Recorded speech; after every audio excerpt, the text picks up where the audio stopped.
before he became a terror in the tombs, he was just a man, a young man, full of life, with dreams, a future, and a name.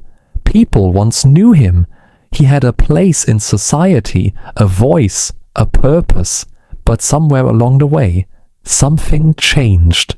No one could say exactly when it began.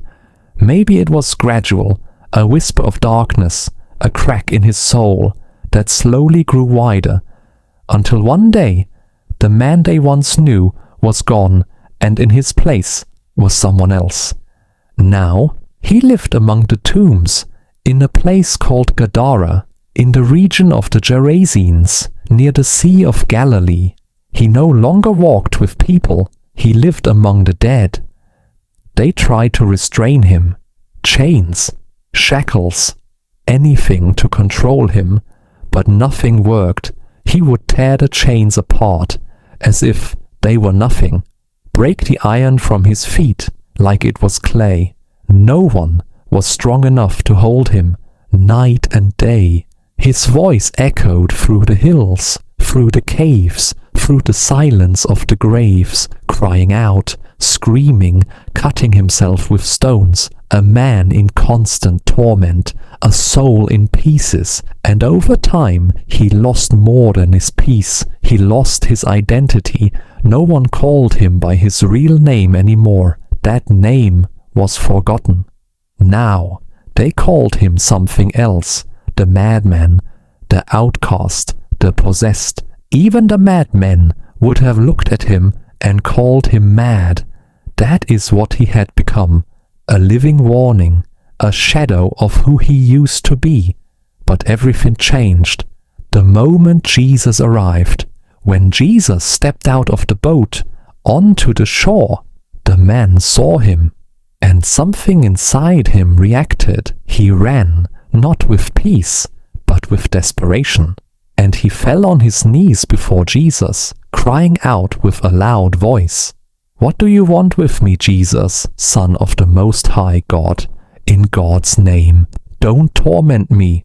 It was no longer just the man speaking. The darkness inside him recognized the light, because even demons know who Jesus is. Jesus looked at him and commanded the unclean spirit to come out. Then he asked a question, "What is your name?" And the answer came, not from the man, but from the darkness within him. "My name is Legion, for we are many." Not one voice, not one spirit, but many. An army living inside one broken life. The demons begged Jesus not to send them away. Nearby, a herd of pigs was feeding, so they pleaded, "Send us into the pigs." And Jesus gave them permission. In an instant, the unclean spirits left the man and entered the pigs. The herd rushed down the steep bank into the sea and drowned, and just like that, the noise stopped, the torment ended, the darkness lifted, silence for the first time in a long time. When the people came, they expected chaos, but what they saw shocked them. The man who once lived among the tombs was sitting there, calm, clothed, and in his right mind. The one they called mad was whole again. The one without a name had been restored. But instead of rejoicing, they were afraid, and they begged Jesus to leave. As Jesus prepared to depart, the man came to him, no longer a madman, but a man who had been given his life back. He begged to go with him.